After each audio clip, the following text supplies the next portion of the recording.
Hi, everyone. Welcome to Numerology with Lori. And I want to invite you to like and subscribe if you're so inclined, and thank you very much. So please look at this video as another reference video. So this is to discuss karmic numbers. So anytime you find a karmic number or you just want to review what the karmic numbers are all about, please feel free to look at this video. So, what is karma? There are lots of explanations or definitions, but the most popular is the belief that a person reaps what they sow.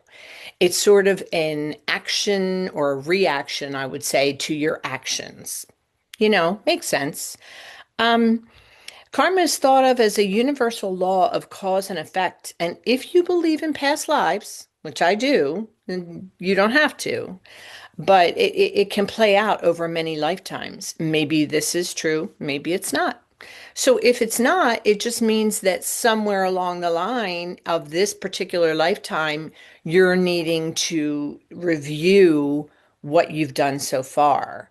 If that doesn't make quite a bit of sense, it might be worth your while to examine whether or not you think you may have had a past life. It's a possibility. As I said before, this is true, maybe it's not. So we have a saying in Western culture that states what goes around comes around. So meaning that there is some labor of the soul that has to be righted. Kind of true. Each of us is responsible for their own actions and their own thoughts. Very true also. So what is karmic debt? It's a kind of debt that people accumulate. It might be in love or it might be in power. The numbers 13, 14, 16, or 19 show up in your calculations if you want to pay it, and that's where you might want to pay attention. This is your chance to fix things and to set the record straight. The number is not the karmic the number 10. I'm so sorry. The number 10 is not karmic debt. It's actually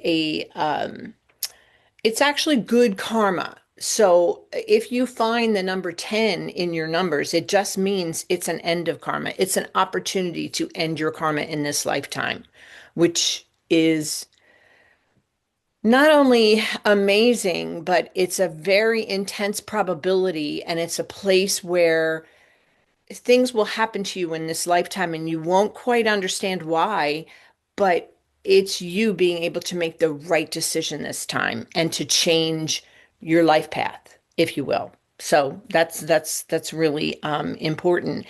In fact, it is good karma. It represents a completion of karma and a rebirth. The karma has been paid. It's a kind of destiny, a new cycle. A new cycle is beginning. The zero promises potential. That's pretty cool.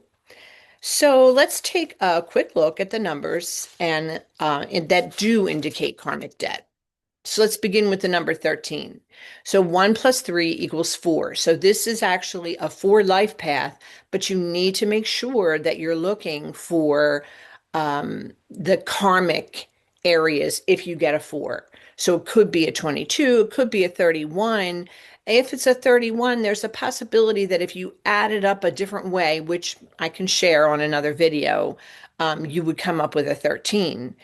So basically, that responds to an all work and no play kind of thought process.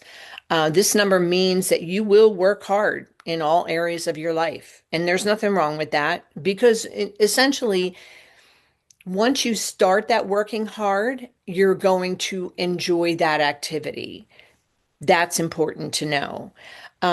You develop discipline and expression without abuse. That's really important because that's what happened either earlier in the life path or in this life or in previous incarnations. Again, if you believe in that. Because what is abused now eventually requires retribution in this life or the next. So focus your energy. Avoid shortcuts, really important. Stay steady and consistent in your efforts. Very important to a 13-4. And it's actually that simple. Simple or not, you're going to be somewhat resistant to it, but do it because it's important in order to get it right this lifetime. And yeah, it's important. So the next number is 14, and the 1 plus 4 equals 5. So it's a 5 life path, but it's made up of the 1 plus 4. And again, review your calculations. And we can discuss, there are two different ways that I use to make sure that I don't miss karmic lessons or karmic debt. So yeah. This is basically referred to as the temptations. Very interesting to me because sometimes this can show in so many different ways. It can show up in maybe alcoholism. It can show up in wanting to different love partners. That's one way it will show up. So those are just two things, and the temptations can run the gamut. You can be a gambler, you can be whatever. I mean, a lot of the addictions are in this 14-5 life path or number. You might have a 14 birthday. That's important to remember as well. So yeah, let's go forward. Um, so the idea is to use moderation in most areas of your life. This number sees a rebellious free spirit with no limits to adventure, risk, or escape. That's important to remember because the 5 life path can be very resistant to change. Well, can is used to change, but can be very resistant to a better change. They're more used to taking risks. They're more used to adventure. And the idea behind the temptations is, and getting this life path number is it's going to sort of be in your face to do these things, but you have to resist not doing them. So commitment is your key to provide clarity and focus in your life. You should expect delays in your progress. That's just the way it happens with this particular number. It happens with all karmic numbers to expect delays. One step forward, and one step forward, two steps back. I mean, it's baby steps. It really is. Stick to your goals, learn your setbacks. So learn the things that trigger you. Learn to be learn to take advice from other people in the sense that have been there and done that. That's what I would suggest, not from everyone, because they're not all going to understand what the temptations are, but somebody who, say, has been in your shoes and understands, say, the need of say somebody who gambles too much or somebody who runs to the arms of another person every time they turn around, or maybe has been taken too many drinks and they want to kind of change that behavior. The idea is to stick to your goals. Make sure you say, I am done and that's it. Work at having faith and maintaining order in your life. That's really, really important in this particular, with this particular number. So the next number is 16-7. And the 16-7, so the 1 plus 6 equals 7. So it's a 7 number. And again, check your calculations to make sure that all the way across they add up, or individually, the individual cycles add up to a 16. Because this could indicate an abuse of love. Just involvement in love affairs that cause other people suffering, or yourself. Keep that in mind. It could be yourself, but also keep in mind that you have caused suffering to yourself or others, and others even. You did not act responsible in matters of love. The 1 indicates self-centeredness. The 6 indicates a lack of responsibility. So And that's because of where it's placed. It's placed on the inside of the number. So it's placed on the inside of the formulation that makes up a 7. So 1 plus 6, the 6 is on the inside.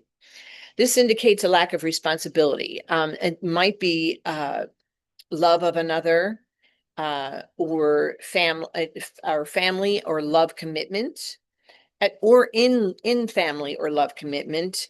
But the 7, being a 7, this could really save you. It's a pretty amazing number because it's a very committed, and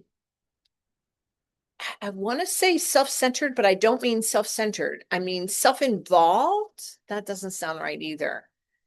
It includes, it loves self. Let's say that the 7 does.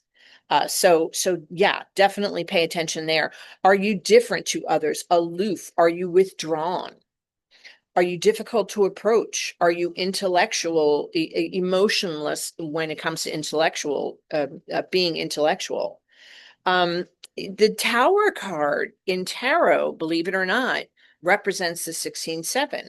And this is destruction of the old, rebirth of new, a new higher consciousness for new beginnings and awakening to love. Yep, 16-7 is a pretty powerful karmic number. So the last karmic number that I'm going to talk about is the 19-1. So 1 plus 9 equals 10. 1 plus 0 equals 1. So the 19 is about abuse of power. Again, check your calculations. Make sure that across they add up to 19, or individually, the cycles. So the month, the day, the year. That's what I mean by 2 different types of calculations. It's really important. So you knew better. You knew better. That's the thing. That's the part that makes it so egregious, if you will, because you knew that what you were doing was an abuse of power. Okay, so there's some selfishness happening here, or did happen. It's important to think about that. Intimidation, dependence, not independence, but dependence. You fail to understand and to stand up for yourself. That's important. You resisted help from others. You were egotistical, lazy, aggressive. No person is an island. Really important to know that. Really important. So you were left to stand alone until the lesson is learned. That's true of this lifetime. Left to stand alone until the lesson is learned. A past position of power, life was, oh, I'm so sorry. So you should find solace in you meaning you still do find solace in blaming others for your inability to stand on your own. That's not a positive thing. That's something that you need to address. If you are blaming other people for the things that you've done that are incorrect, take that responsibility if you can. That goes a long way towards relieving this particular karmic debt. Look past your own needs and the needs of others, to the needs of others. I'm sorry. So look past your own needs to the needs of others. So important. The one always promises a new beginning. So there's so much to be said about the karmic numbers, and I can certainly go into these a little bit further. If you want to do a reading of your own, please reach out to me on LoriIntuitiveNumerologist.com. Otherwise, please use this as a reference video. And anytime you have any questions, again, feel free to reach out to me. Thank you so much.